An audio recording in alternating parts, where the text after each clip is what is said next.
Dear Diary, this is the first page, so it is safe to assume that you don't know me very well. In that case, an introduction would only be proper, right? My name is Magnolia Bellamont. I am a governess in Versailles, and I couldn't ask for anything more. The palace is beautiful, and so is the man who rules it, King Louis XIV. I love everything about him. He paints this place with grandeur, keeps his subjects and noblemen in order with systematic precision, and, let's be quite honest, money and power always make a man more attractive. Alas, I am only a governess and far out of league, so I know my infatuations are so very, very wrong.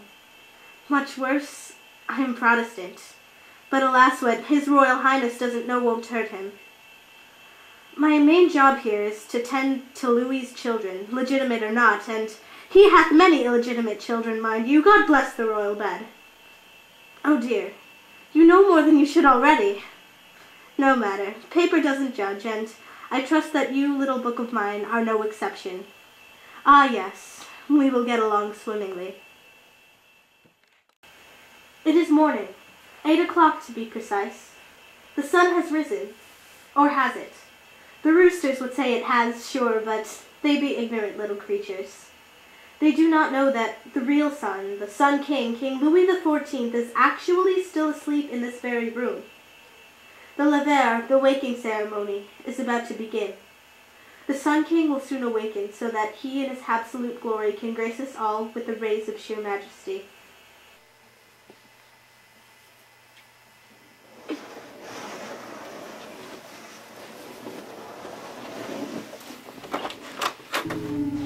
Here comes the sun, here comes the sun, I say it's all right.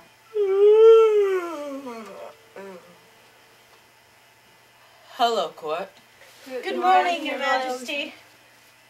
May we be of any assistance to you? Here's a glass of water, sir. Water? Preposterous. I much rather prefer tea. As you wish. I shall retrieve some for you right away, Your Majesty. As you should. Go along.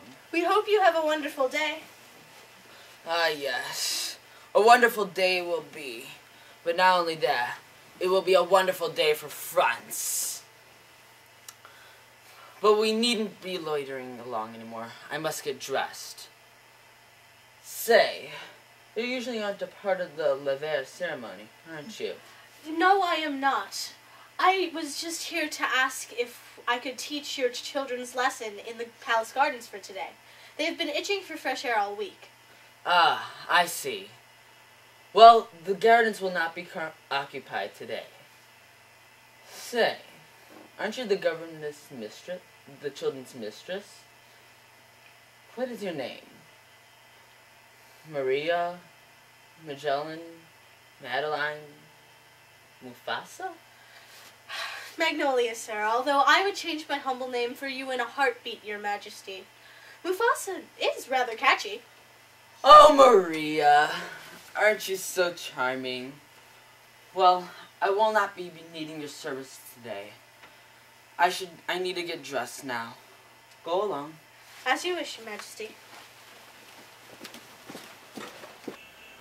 While I teach the children, Louis goes to church.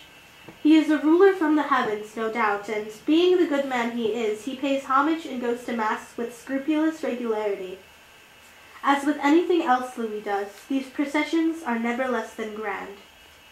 With this sort of procession, looks as though our bloke of a king is getting married. Again! Yes, my chap! To his ego!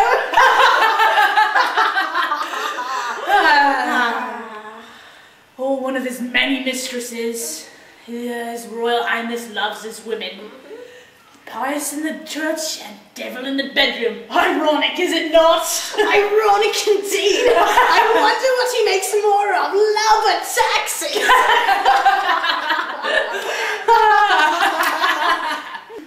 Well, if we're in any luck, it's the prior. Because of Louis's outrageous expenditures, our family is barely straddling the line of sustenance. We're starving, dirty, sick, and penniless. I've already had to bury a cow and 2 children. Prior greater loss than the latter, granted, but either way very, very odorous. I'm on the same boat, metaphorical boat that is. We might just have to go out on a limb and cut off our limbs for pity. Quite frankly, I don't want people giving me money simply because they pity the fool.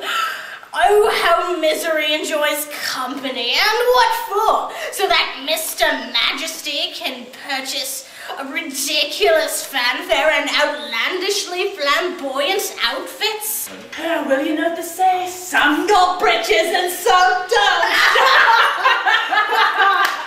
Yes, it's all about the britches.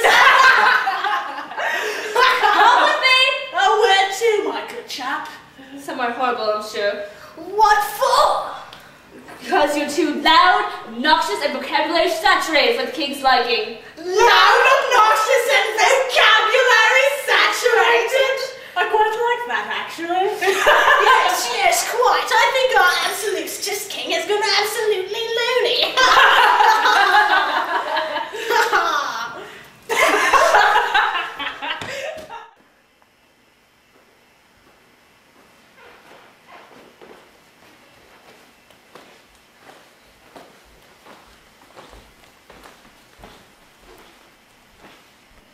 Excuse that minor, strange distraction.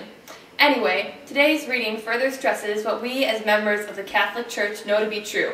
There is one faith, and one faith alone. Do not be swayed by radicals. Their claims on the Church's abuses and corruptions are nothing but traps rooted in ulterior motives. Such nonsense is the work of the devil. But beware, our fight against these heretics will be long indeed. They will try to turn the tables on us and talk as though we are the enemies. They will call us names such as intolerable. Nothing less. We must remain steadfast. We must unite the state to utmost purity. We must follow in King Louis' example. There is one faith, and one faith alone. Un roi, un foi. One law, one faith, one king. Let us pray to the Lord. To the court, so that they may continue to appease the Sun King. Lord, hear our prayer. To the high court officials, so that we may continue to spread our values throughout France and beyond. Lord, hear our prayer. To John Baptiste Colbert, so that he may continue this country's economic rise and advancement of the state. Lord, hear our prayer. For the nobles and all other governing bodies, so that they may continue to rule this land and combat Protestant heretics. Lord, hear our prayer. To the late Cardinal Julius Mazarin, may God reward him for teaching the Sun King so well. Lord, hear our prayer. To the people of France, may we continue to have our utmost loyalty and respect for the Sun King. Lord, hear our prayer. And finally, to King Louis XIV, may he continue to be the greatest ruler this state has ever known. Lord, hear our prayer. The Mass is ended. Let us all go in peace with the Lord. Thanks be to God.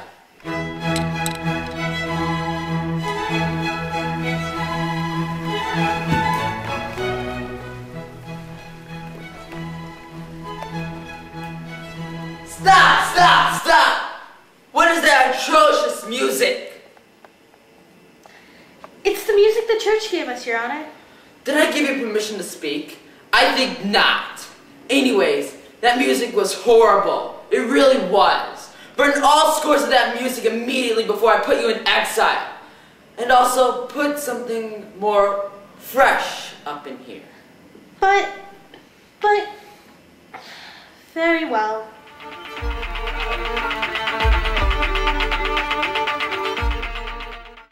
I've always been curious about the royal dinners. I've never been able to attend one, being a woman and all, although admittedly I've snuck a few glances here and there through palace windows. Intrusive? Perhaps, but what can I say? He is as fine as his dining. Everything that surrounds him, glittering silverware, chandeliers, and busy servants, it all seems more beautiful when Louis is around. So while he is feasting on quail or steak or whatever else, I am here, equally satiated, relishing in the sights and food for thought.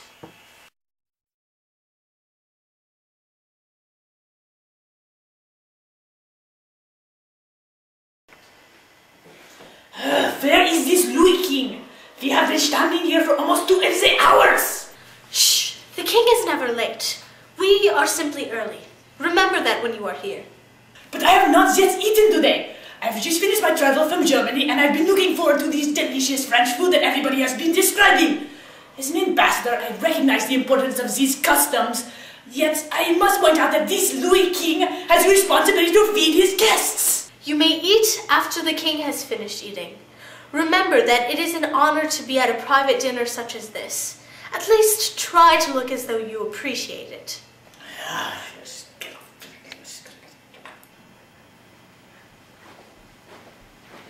His Royal Majesty, the Sun King, Louis XIV, will now arrive for dinner.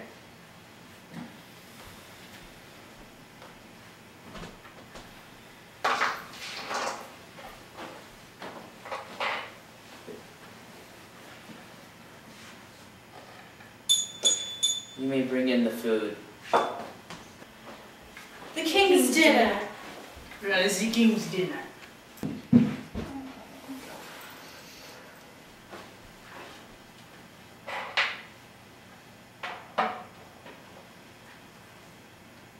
Tell me, what are the nationality of these grapes? I believe they are from Switzerland. Ah, that's it.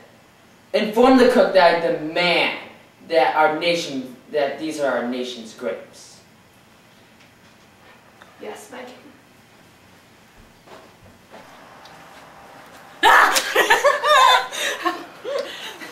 I don't know what he's talking about. This is just fine in my book. Don't complain as long as he's so picky. We get this delicious food he's throwing out. I'm quite right. Spices are so delicious. Anywho, it seems as though old Louis is having something with apples in one of his desserts. The king's dinner, second course. Tell me, how many courses does this dinner of the king have? This is a pretty informal dinner, so perhaps 30 courses. This is going to be a long afternoon. Being a governess, while honorable enough, sometimes leaves me a bit dissatisfied. The other nobles acknowledge my presence, but I rarely receive the same respect that they do. Most cannot even recall my name, and God knows King Louis never gets my name right either. Perhaps if I were born a man, I would fit in with the other nobles at Versailles.